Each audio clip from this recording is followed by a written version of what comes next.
What's good, Fin Nation? What's good? It's your boy Reason. We are back here for another one. Tonight, we're about to preview, obviously, the Week 13 game between the Giants and the Miami Dolphins. Dolphins are streaking 4 in a row. Man, looking to head into their bye week, one game under 500, which would be honestly pretty, you know, pretty crazy considering where we were just 5-6 weeks ago. So, absolutely, absolutely big game just to continue the momentum heading into the bye week where they'll come out of the bye facing the New York Jets. Shout out to Rome Gray. Haven't seen you in a minute, homie. Hope all is well, man. I saw you in the comment section there, bro. Hope you enjoying this season so far. People, thank you for spending some of your Friday night with me. Um, I kind of was today was a big day for the wife. She officially got her CPA designation, so I've been kind of like not really, on Twitter and not really like you know dived into what I usually am on a Friday heading into a weekend matchup. So I've just kind of been with the family today and stuff like that. So, um, you know, to my surprise, I log in, when I logged into um, Twitter today, and I see Chris Sims deciding he's gonna have some more awful Tua Tagovailoa takes. Like this guy is just, I'm officially giving. I don't even need to get to Monday. I already know Chris Sims is lining up to be the jabroni of the week. Like this guy. When I hear what he's saying, and this clip is from before. I'm gonna play it here in a minute. It's from actually before the Saints game. So the Saints actually hadn't played. So when you hear it, um, you know, keep that in context for you. Um, absolutely joke. Absolute joke. Let's get into it. I want to show you exactly what I'm talking about here. Guys, smash that like button, subscribe if you are new. On our way to 6K. Let me show you guys exactly what I'm talking about so you guys can understand the context of the situation.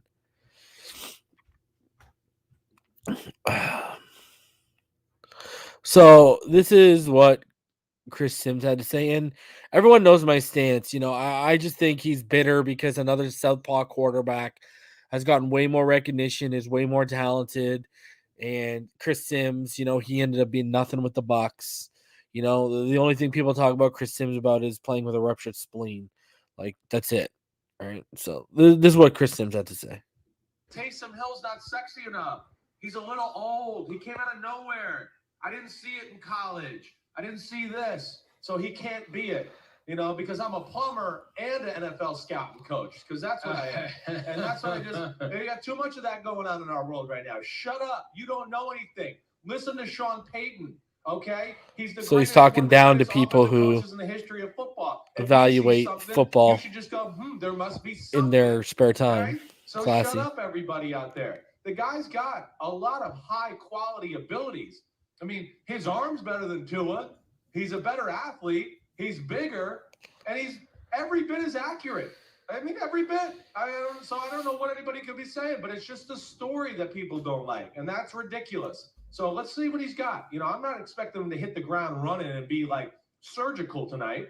Like I said, Listen, the fact that you just said Taysom Hill is every bit as accurate as Tua Tagovailoa, who has multiple 80% completion games this year.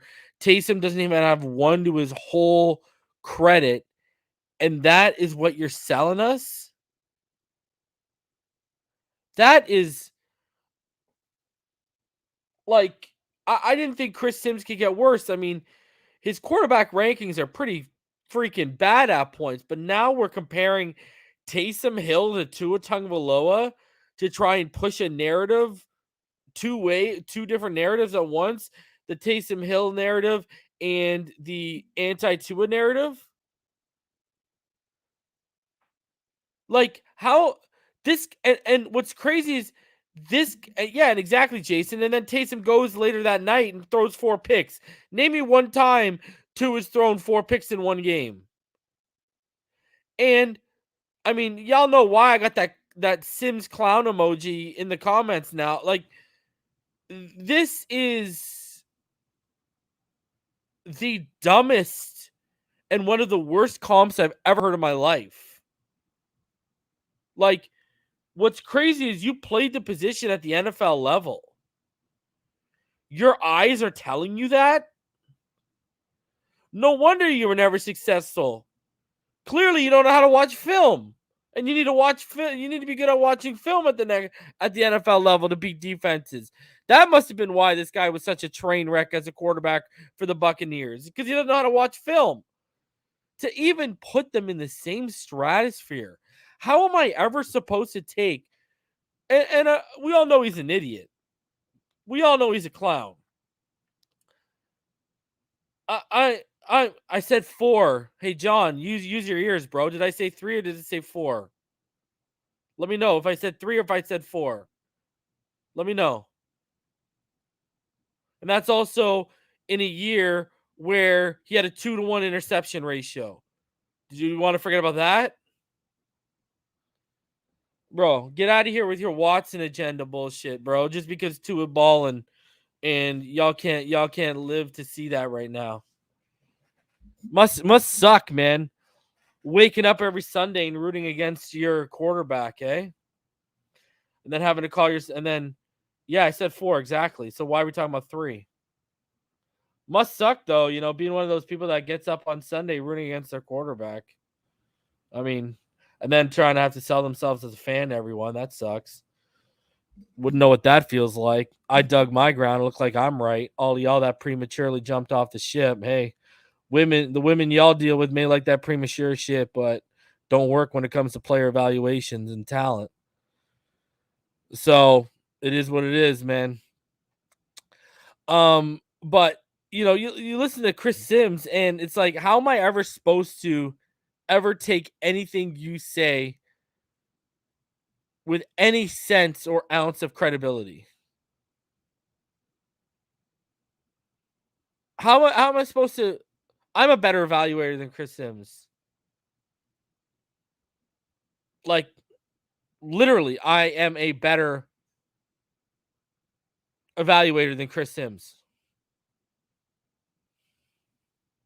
I mean, I don't know what else to say. I get multiple positions right, not just quarterback. And I got to sit here and listen to this guy on a national platform talking this nonsense. Dude, no wonder so many people come in the comment section. No wonder so many people say, "Oh, I don't watch FS1 anymore. I don't watch ESPN anymore. I watch YouTube." It's because of this kind of stuff. See, all these people, what's crazy is all these people got agendas. Everyone's showing their face right now and their agendas. You know what I mean? Like, there's people who objectively didn't like Tua, and those are the same people on Twitter, Facebook, wherever, who are coming out and saying, I was wrong. This kid's proving me wrong. He's playing good. It's the same people who were saying, where's Jalen Phillips? He was a bad draft pick. We should have taken Najee. I've seen people stepping up to the plate and admitting, hey, I was wrong. I mean, I don't got to admit I was wrong. Everyone knows how high I was on Tua, and everyone knows how high I was on Jalen Phillips. So, I mean, you see, and I tried to get labeled as a Tua stan when I was just telling y'all what my eyes were objectively telling me. And lo and behold, now look at how the narrative, the national media narrative is. I wonder how these people, I wonder how these people, I wonder how these people are feeling now when they're the only one who is spinning this narrative, because now the national media, the mainstream media, isn't around anymore.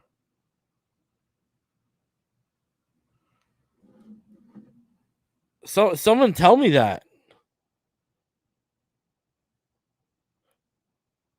Oh, and it's pretty easy to explain right now how Tua's balling out. It's not really difficult. Like go look at his November numbers. I mean, Tua was a statistical top 3 quarterback in the month of November. First in completion percentage, fourth in passer rating, second in yards per attempt, number 1 in win percentage.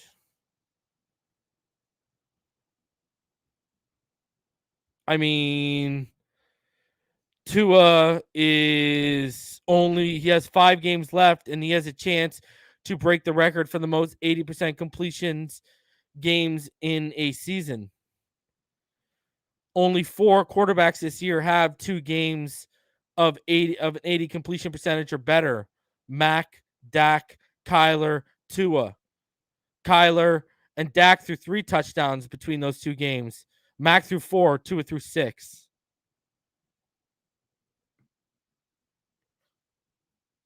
Last I checked, even if you go to the Atlanta game where he threw for almost 300 yards, 4 touchdowns, 2 interceptions, when he left the field with the lead. Last I checked, the defense didn't play complimentary football on that last drive. In the second week in a row against an inferior team, they allowed a winning field goal in the final minutes. So you look at what Tua's been doing since week 6. Tua since week 6 has actually statistically and analytically been one of the best quarterbacks in the NFL right now.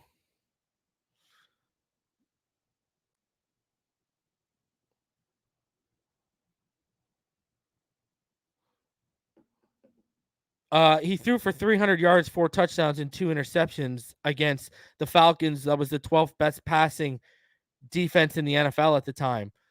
After they met Tua, they fell to the 17th best defense. They dropped 5 spots after they faced Tua. That literally happened.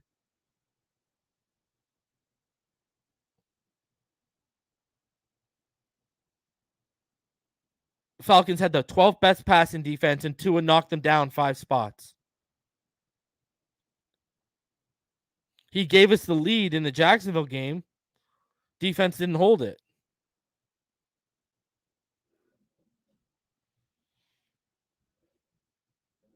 And I'm sure you really knew who Mac Hollins was before Tua put him on the map, right?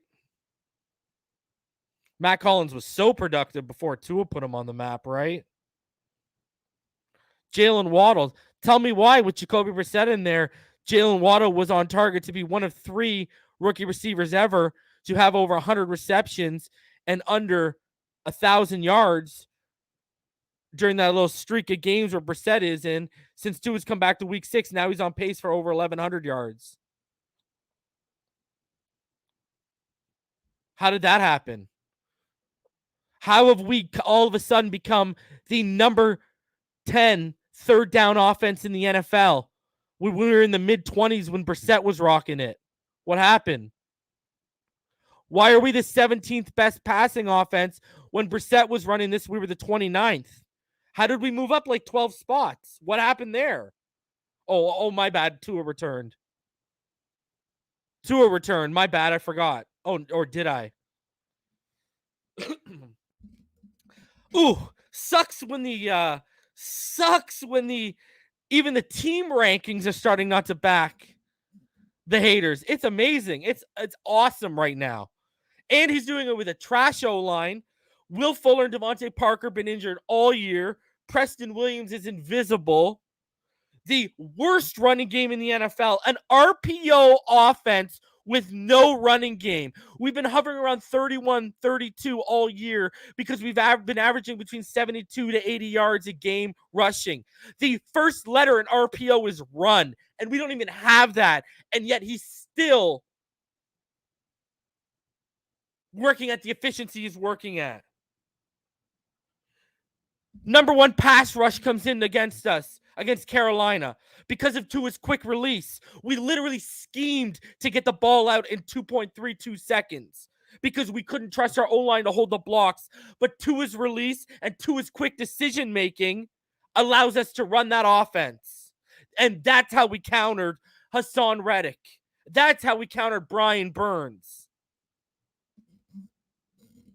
Literally scheming to his strengths allowed us to neutralize the number one pass rush in the NFL. Literally, that's what happened. Literally, that's what happened. Oof. Bro, this is ugly. Whew. Ouch. You might have to have a wake after I'm done here. Yeah, exactly, Storm Warrior. RRPO, relaxed pass offense. Tua got to throw 33 to 40 times. And we got to be a quick hitting offense. Why? Because we can't run the football. So he's got to throw the shorts to shit because he's got to be an extension of the running game because they got to kill the clock. Go look at the drive in the third quarter where we scored. Perfect example of that. We can't run the ball effectively other than when Lindsey is, but we can keep going short with Tua. We can move the chains and move the clocks into an extension of the running game. Like literally, this is fact. You cannot argue. Like that's why do you think the national narrative is changing? Because some of them don't got the time in the world to watch all the film, but they know what's going on. It ain't Tua. Tua, Jalen Waddle, and Mike Gesicki have been our best offensive players all year. Our offense was inept without Tua Tagovailoa. Yet it's become the 10th best third down offense in the NFL, and it's become the 17th best passing offense with 5 games left. You could literally make it a top 15. Holla at your boy. Woo! I'm just saying, with the worst offensive line in the NFL, pressure allowed wise, and the worst pass block win rate offensive line in the NFL, 32nd in both. Like, I mean, come on, man. This man is literally turning water to wine out here. And his decision-making ability, I don't know what you're talking about. His decision-making ability is 110%. You obviously don't watch the breakdowns. So, I mean, his decision-making ability is fine. Does he miss reads? Sure. But every quarterback in the NFL misses reads. Tom Brady misses reads. No one's perfect. There's always factors and context into why they miss reads. And when he misses reads, I'm the first one to call him out. Like, we all know he missed Jalen Waddle. But guess what? Every quarterback misses reads.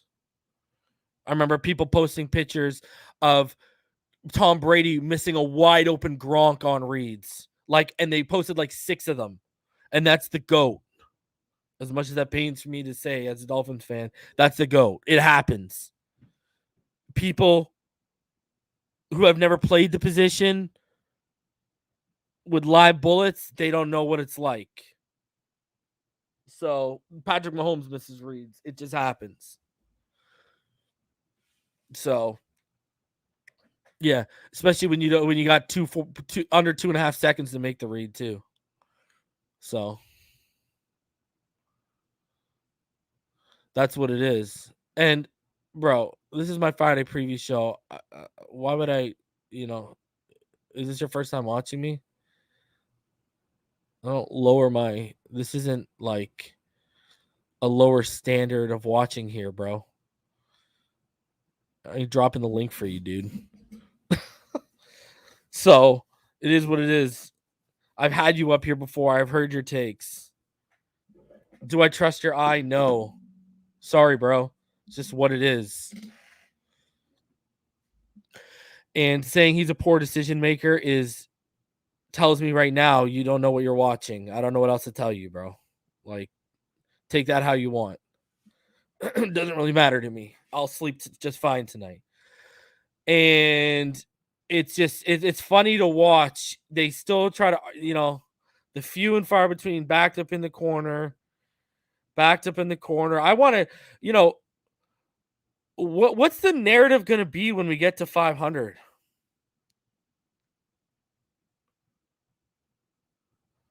Well, what's the narrative going to be when we get to 500?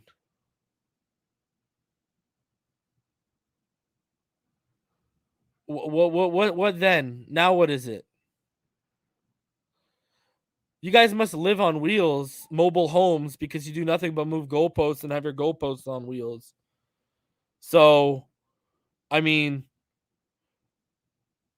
I guess 300 yards, 4 touchdowns, and 2 interceptions against the 12th best passing defenses and balling out. What is that? Like, what is that? Someone tell me what that is. When you put up 300 yards, 4 touchdowns, and 2 interceptions against a top 15 pass defense, what is that? And they're closer to 10 than they are to 15. What is that? So someone tell me the last time we had a quarterback that could do that.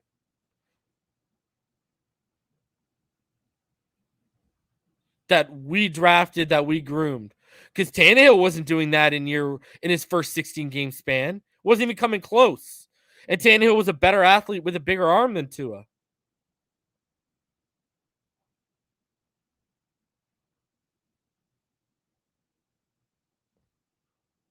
What was he against the Pats? Did you not see?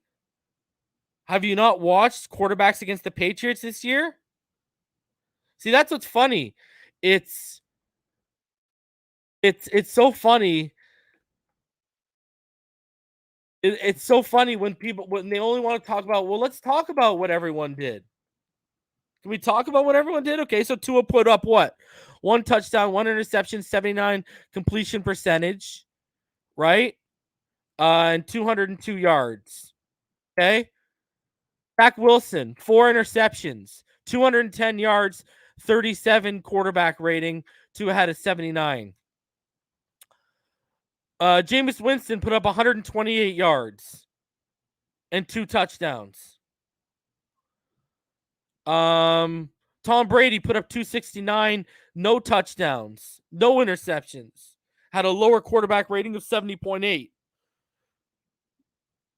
Davis Mills put up 312 yards, 3 touchdowns, 141, and they lost the game. And that was his best game of the season. Mike White, 202 yards. Justin Herbert, 223 yards, 2 touchdowns, 2 interceptions. Sam Darnold, 172 yards, 3 interceptions. Baker Mayfield, before he got hurt, 11 of 21 for 73 yards, 1 touchdown, and 1 interception. Matt Ryan, 2 interceptions on 153 yards. Ryan Tannehill, 93 yards, 11 of 21 for 93 yards, 1 touchdown, and 1 interception. And Tua did it in New England. So was Tua's numbers really that bad? What, he had 1 bad throw, the interception. Was he really that bad when you put him up against everyone else? No. He wasn't. Like, that's what I'm sitting here saying. This is hilarious. This is funny to me, man. And then what did he do last year? They took away the run, and he beat them with his legs. If Tua doesn't score the 2 rushing touchdowns last year, we don't beat them. They literally took away the passing lanes. J.C. Jackson all took away the passing lanes, and he still found a way to beat them. Well, Herbert's been a fucking disaster whenever he's played the Chargers. Call a spade a spade.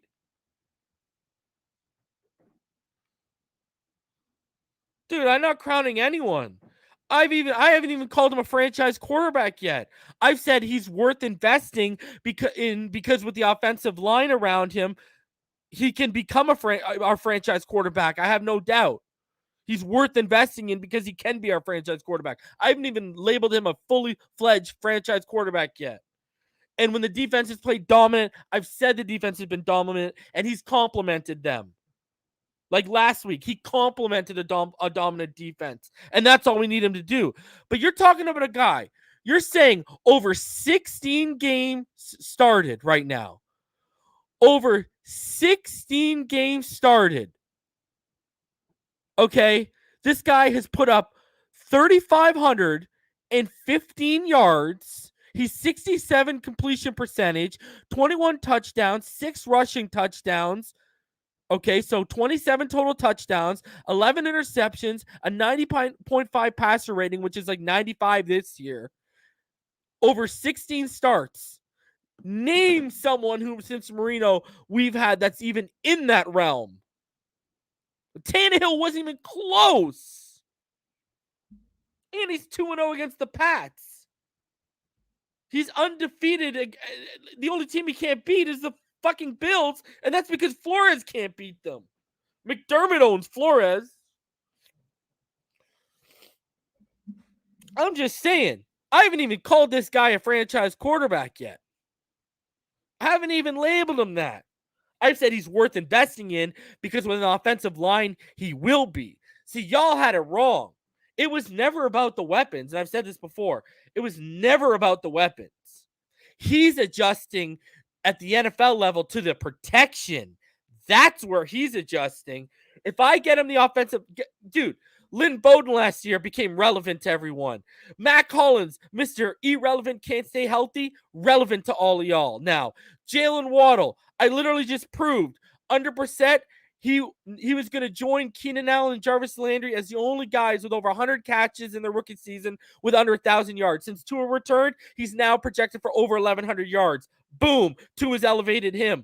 Since Tua's return, the pressure numbers have gone down. Why? Because Tua evades pressure and he gets the ball out quicker than Jacoby Brissett. So he's masked the offensive line. Tua's literally elevating people around you right in front of your eyes. Right in front of your eyes, he's elevating guys. I just gave you 3 examples.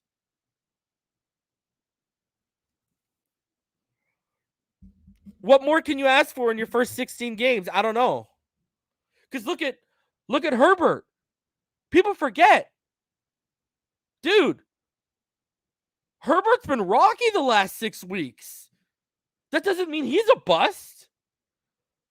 But did you know for a stretch of 4 games, he was actually considered from week 6 to week 10, he was statistically considered and analytically considered the worst quarterback in the NFL for that stretch of period. Does that mean he's a bust? No, not by any stretch of the imagination.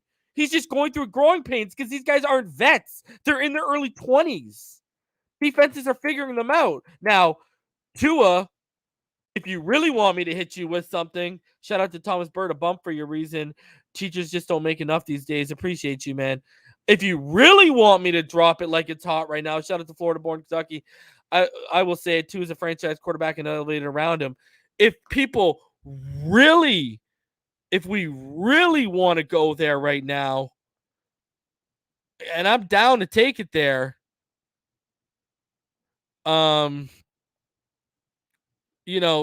can put up their numbers side by side over the last 6 weeks, and it's not pretty for a lot of you Tua haters, man. What happens? It's football. Everyone's going to get hurt. Like, it's literally football. And my thing is, too, he's tried to play through it, and he's been held out. He's been trying to play through it, and he's been held out.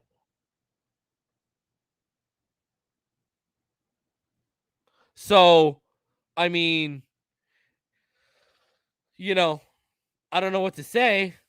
I mean, if it was up to him, clearly he would be playing, right? Now, because we're not talking about like, broken legs here, all right? Like, we're talking about little injuries that he's tried to play through, and quite frankly, when he came in, it looked like they should have let him play through. But anyways, let me show this for you guys. Just because I'll do the work for you guys. Don't worry. I got it for all you guys that hate Tua. And I'm not even just talking to you right now, John. I'm talking in general right now.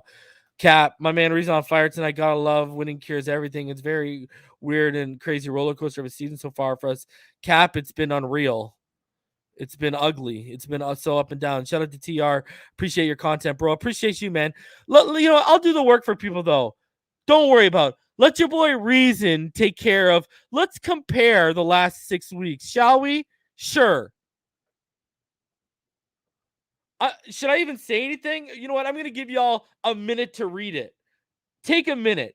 Read what's in front of you. And this is not even directed towards John. Now I'm just generalizing the Tua haters because I don't even know how John feels about Justin Herbert. So this isn't even towards you. This is towards all the people that just want to crap on Tua.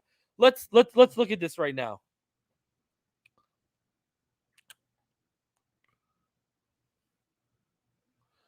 Have we read it, people? Do we see? Hey, we're in Christmas season, right? Do you see what I see? Do you see what I see? Hey? Do you see what I see? Ouch.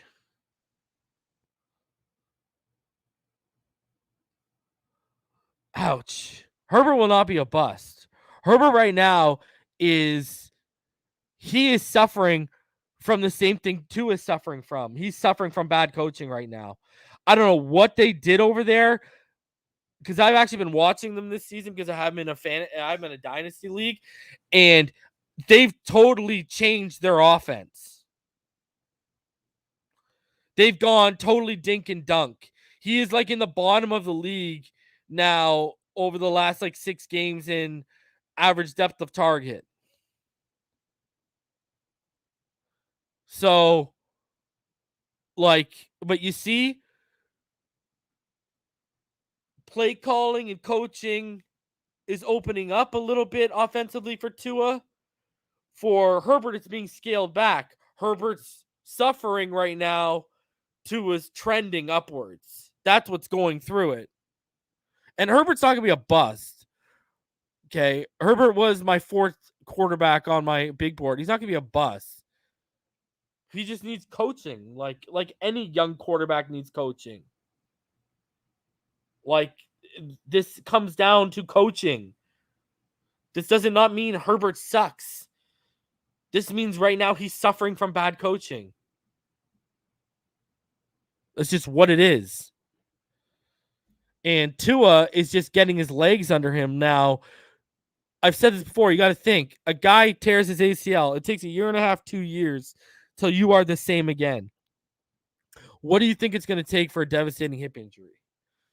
That's why Tua's looking stronger. He's standing firmer.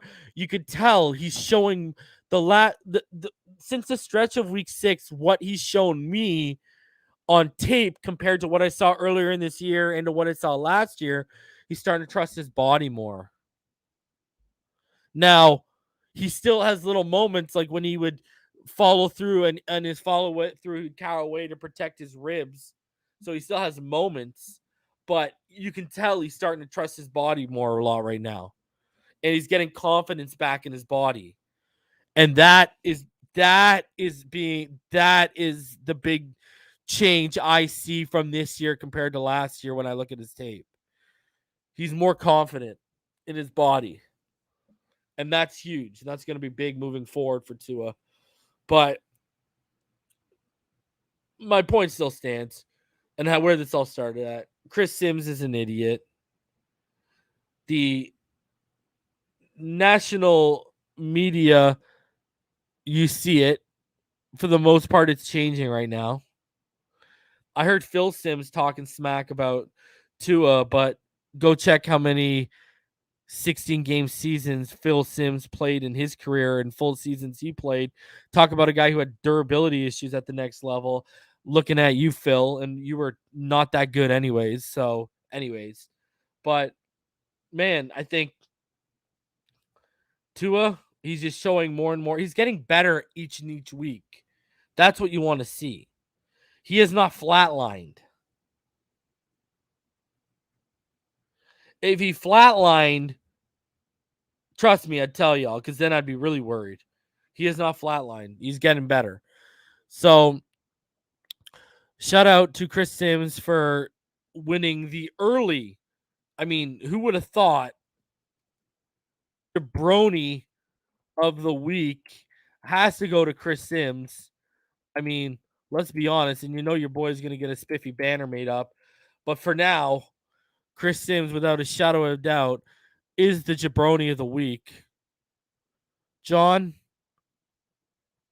I still love you, bro. We will never agree on what your take with Tua is, but nothing but love for you, bro. I'm not going to add to the toxicity. I'll trust your eyes with other players. Just I don't trust your eyes with Tua or the quarterback position. Love you though, bro. So my jabroni of the week is going to be Chris Sims. You know, we usually do this on a Monday and talk about the past Friday, but I said, screw it. I'm bumping him up to the top of the line. And John, don't worry, I'd still respect your opinion. Just because we don't agree on something, I'm not one of those fools on Twitter or something like that. That's all of a sudden doesn't respect you because we don't agree on Tua. So jabroni of the week is Chris Crims. Now, I don't respect him because I know there's agenda at play, and this is deep rooted with Chris Sims, and this goes back to the summer. He's an idiot, and he is the jabroni of the week. And I might just remind people on Monday again who my jabroni of the week was because that's how bad it was. Like the worst takes in football right now ever. Ever. It wasn't like remember like I kind of liked Zach Wilson, but I knew what his flaws were. I remember how high this guy was on Zach Wilson. Oh boy, he must be hating himself right now. Chris Sims must just be hating himself. All right. Now, with all that said, all that out of the way, to his honor defended on a Friday.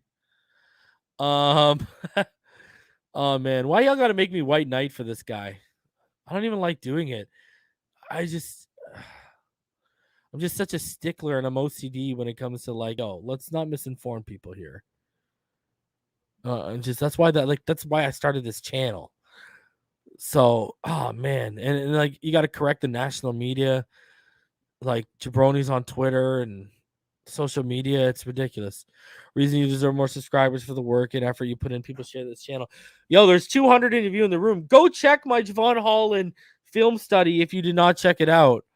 I dropped it yesterday. It's got like for some reason, when I go live, I do good. When I drop like a pre-recorded video, I don't know what the deal is. Go check that out, man. That is a video that deserves more love than it's getting. I'll say it. So go check out the Javon Holland film study. I dropped that yesterday. It's like 25-minute video. So for all you people that don't like the 2-hour streams, it's right up your alley, man.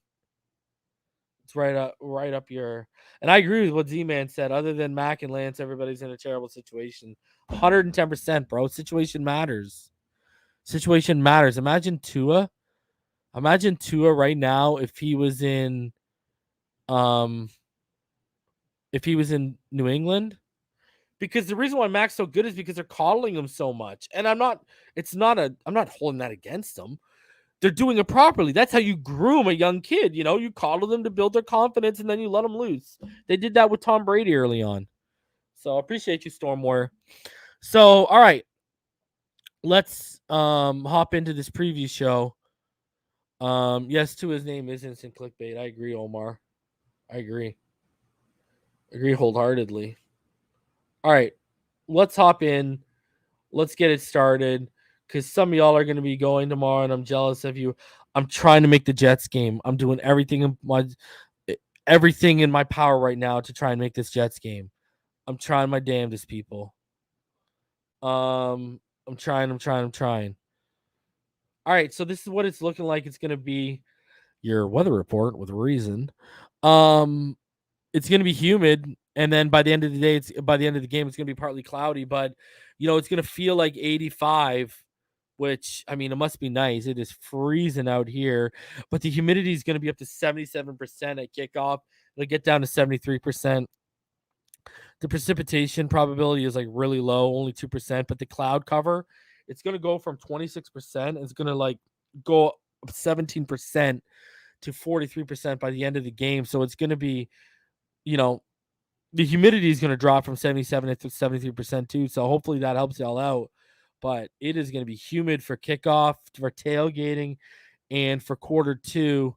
And then by the end of the game, it's going to get cloudy, obviously. But man, stay hydrated. Stay hydrated, my friends. Whatever you got to do, stay hydrated. So, and hopefully we sweat them out of Miami. So, yeah, I know what time it is. All right, the injury report, and it is extensive for both teams, though. The people that are actually out. So, this is what your injury report is. Philip Lindsay is doubtful. Looks like he's not going to go. Shaheen's doubtful. Trill Williams is doubtful. Brandon Jones and Jalen Phillips are questionable, but Flores said he expects them to go. Daniel Jones is out, so it will be Glennon. Adoree Jackson is out, and why that is very key is Adoree Jackson. He is the corner that handles their speedy guys. Shout out to Irving for the $1 donation. Appreciate you. He is like, you don't want James Bradbury on Jalen Waddle. He cannot handle Jalen Waddle. That would be Adoree Jackson's role, and Adoree Jackson is out. Here, let me large size this for you guys. So there you go. Philip Lindsay doubtful, Shaheen doubtful, Trill Williams, Brandon Jones, Jalen Phillips out. And then you see everyone nursing, like Hollins nursing, Hunt, Jesse Davis, Xavier Howard, Byron Jones, Waddle, Preston. They're all nursing. But Adoree Jackson right here with the quad injury, that is key for our passing game. That is a big, big loss for them. That is a big loss because that is who they would have put on Jalen Waddle. So taking away Jalen Waddle from us is going to be a tough one for them. Tough one. And then Sterling Shepard and Kadarius Toney, from what I read today, it looks like they're not going to be able to go either. I mean, they are running out of options, and they are running out of options fast. So, yeah, it's not going to be pretty for them. I mean, these are some legitimate impact players that they're going to be missing, right? John Ross, he'll be back, so there's some speed they got back. But you look at Sterling Shepard, Kadarius Toney, Daniel Jones, Adoree Jackson. Those are like four. They're like, well, as bad as it for me to say, Daniel Jones, I guess, would considered one of their better players, but he's not that good. But you look at that. That is tough. That is like, it is opening up, and it is, I wanted to tell you guys this. I was interested. I was like, you know what? How many 300-yard games have they had against them this year, right? And you look at it, and they actually only had 3 300-yard games against them this year. And we'll get into it when we get into the keys. But not many quarterbacks have hit 300 yards against the New York Giants. Adoree Jackson being out does give us the chance. It does give us the chance. Because I don't know how they're going to stop Waddle without Adoree Jackson. I'm just going to keep it a buck. That is going to be a tough, tough task for them, my friends.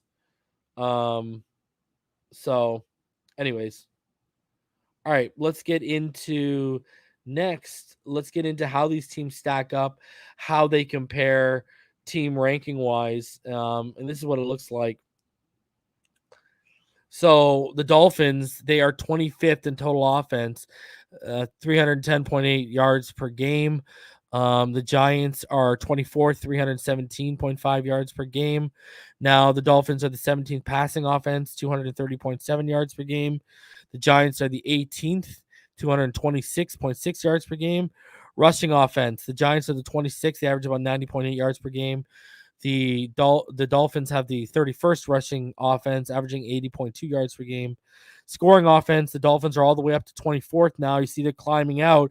You remember they were like in the 30, 31, averaging just about 17 points, just over 17 points per game under Brissett. Tua's got them up to almost 20 points per game now. You see 18.4 points per game is what the Giants average for 26 best. Sacks allowed, the Dolphins are 22nd. They've allowed 29. While the Giants are 14th, they've only allowed 23. Now, if we were to go by pressures allowed, yeah, it's not as pretty. The Dolphins are still number one in the NFL in pressures allowed. They currently have allowed 215. And I mean, just for, I guess, I mean, I guess for some context, I don't know. For context, just to show you where the Giants are at, the Giants actually are the second worst um pass blocking team, right? And they have currently allowed 143. So we've actually allowed 74 more pressures than the Giants. And they're considered the second best worst pass blocking team in the NFL. So you look at third down offense, Tua, since he's come back, we are now the 10th best third down offense in the NFL, 42.1%. And then you look at the Giants 26th, they 36.2%. Total defense. Now this is where it starts to get interesting for us.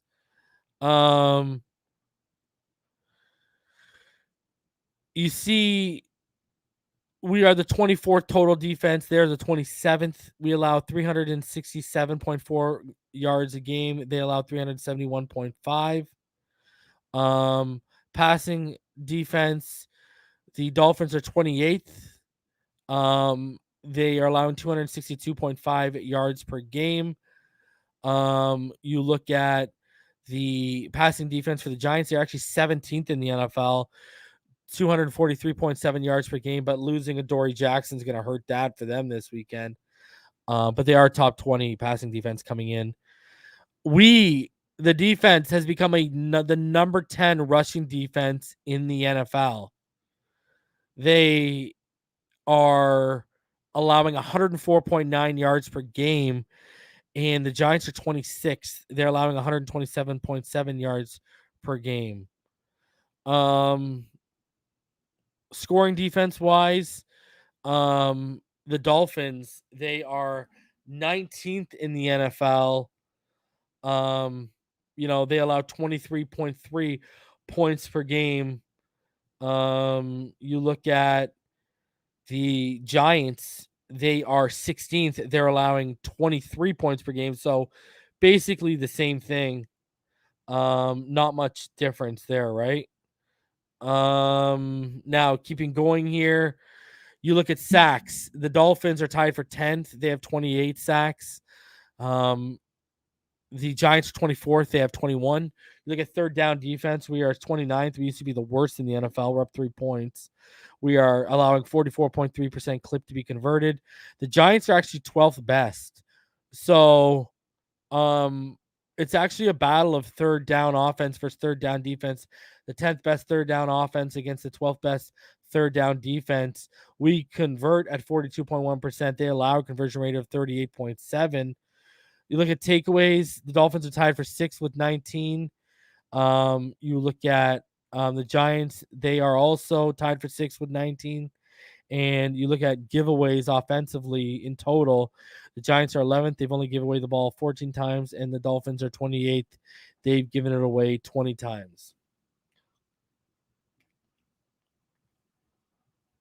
So, not a vast difference between these two teams. But let's be honest, our numbers are skewed offensively with Brissett, right?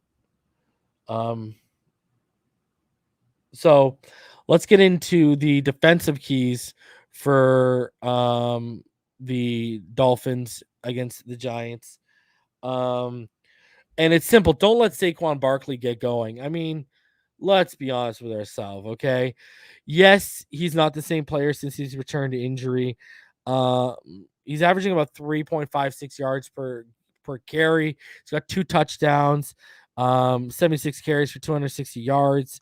He doesn't look the same. He doesn't have that same burst and explosiveness. But we're Dolphin fans. We know when these guys have their games, they usually have them against us. Please don't let him get going so it can keep it confined to Glennon having to beat you. Now I had Make Jones slash Glennon uncomfortable in the pocket. Obviously now it's Glennon. You know, get pressure early and often against this team. Um, you saw the performance we had last week, in terms of the pressures we gained. Um, you know, you look at their blocking right now. You know, Shane Lemieux, he's probably their best offensive lineman right now. But Nate Solder, I think he's doubtful. If I remember correctly, I think Nate Solder is doubtful. Let me double check here. Um, I know he's on the injury report. Okay, so he's questionable. He did not practice today.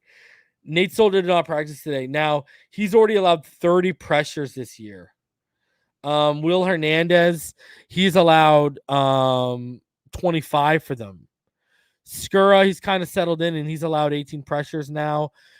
Billy Price, our center, he's allowed 16 pressures. Matt Pert, when he's had to fill in, he's allowed 13 pressures. So, you know, Will Hernandez, there's pressures to be made on the interior between Hernandez, Skura, and Price. And if Nate Solder doesn't go, and let's say Pert has to stand in, you know, Pert is on for the same amount of snaps as Solder. Solder has 683 and he's allowed 300. Sorry, he's allowed 30 pressures. Pert, he has 341, so literally half the amount of snaps, and he has 13 pressures. So he would be on pace for allowing about 26, so not that far off. So there's going to be pressures to be had for Ogba, Phillips, these guys. Go get those pressures, make Glennon uncomfortable from the early on, from and beat him up if you can. You know what I mean? So make him uncomfortable in that pocket. And because it is Matt Glennon, I mean, let's be honest, um there should be plays to be made offensively. I mean, sorry, defensively, my bad. Sorry, Mike Glennon. You know, like we're not talking about a world beater here, right? You know, um I'm not a huge fan of this guy. He's a career backup. Um you know, he's already had 25 attempts this year and he's thrown an interception, 2 interceptions and a touchdown. 60 he was 16 to 25 for 196 yards against Dallas in week 5. Um, you know, career 61.2 completion percentage guy, 44 touchdowns and 27 interceptions. Um, there's going to be plays to be made against him. Make them. You know, let's keep building that confidence. Let's keep building that momentum. Let's choke out this offense. We really should. Let's be honest. We really should be able to choke out this offense. I mean, do they fear anyone? No, especially not us. So, all right. So now our offensive keys, and I'm gonna have to actually change one of these for you guys. We're gonna vocally change it because I did these last night. Um, let the running backs loose. I originally had let Philip Lindsay loose, but I'm going to say let the running backs loose. And the reason why I'm going to say that is obviously when we went through the team comparisons, um, you know, they they're the 26th rushing defense in the NFL. You know, they're allowing 127.7 yards per game. You should be able to run the football. again, even without Philip Lindsay, should there be an excuse? Like, um, I saw a stat today. Who was it? Um, who was it? What team was it? It was. I saw a stat today. I'm trying to think of who was, and it was some team in the NFL right now. I think. Oh, it's the Eagles. If you look at the Eagles, you want to hear an interesting quirk about the Eagles? Check this one out. So the Eagles right now, they are averaging over 100 yards per game as an offense running the football. They're the number one rushing offense in the NFL, 157.9 yards. Now I know Hurts factors in, but they don't have one running back that has over a 100-yard game this year. And yet they're the number one rushing offense in the NFL. So I don't need a bunch of 100-yard guys. If I get contributions from people here, give me 110, 120 yards on the ground against this defense. My number 2 is carve this pass defense up. Adoree Jackson is out. Utilize Jalen Waddle again. Make him a focal point again. I don't think they're going to be able to take him away. I don't think they have the talent on that defense to take him away. Bradbury is not fast enough to handle him. Their speed guy is out. Expose it. Carve him up. I think you can carve him up with quick stuff. And stay disciplined with the ball and the penalties. Listen, Marlboro, Lindsey's doubtful. I don't know if he's going to be playing. So my number one key is let the running backs loose. Listen, I'm not trying to. You can't turn the ball over and give Glennon extra opportunities to pad his stats against you. Come on. And penalties. I don't need the Austin Jackson or Eichenberg hold on third down or in the red zone this weekend, guys. Let's play a clean 60 minutes of football and let's choke the Giants out. Like, let's really, really set a tone here. Okay? Let's really set a tone here. And at some point the boneheaded penalties are going to have to stop. At some point these guys are going to have to play disciplined. Why not make it today? You know what I'm saying? Sunday. Make it Sunday. So those are my offensive keys to victory for the Miami Dolphins this weekend. Yeah, they got 4 takeaways from the Eagles and barely won. Yeah. All right. So my matchup to watch again. I did this last night before it was confirmed when word was coming out that Daniel Jones might actually play. I had this done last night. Simple. Glennon or Jones, or in this case, it's going to be Glennon against our Dolphins defense. It's very simple. Like, our defense should put on a show against our offense, and especially against whichever one of these quarterbacks suits up, which is going to be Glennon. It's going to be Glennon. You should put on a show against this guy. This guy shouldn't throw for more than 200 yards against us. I would be very disappointed in our defense. Chew their quarterback up. Now, I made my prediction before Adoree Jackson was exactly Joseph Santiago. Beware the backup. I'm always worried. The one thing that people need to talk about here is the coaching staff with the Giants. They know Brian Flores better than anyone outside of New England. I just don't think the Giants have the talent to execute what they want to do against the Miami Dolphins. That's what I think the problem is. So this is what my final score is. Here is my prediction, Reason's prediction. I'm going to go 26-12. I'm going to have Jason Sanders miss an extra point because that's been his MO lately. So I think we're going to win 26-12. We'll give up some just some field goals. I don't think they're going to punch it in against us. By the way, Joseph, dolphins are not fish, they are mammals. FYI. So I got us winning 26-12. I think it's I think 14 points.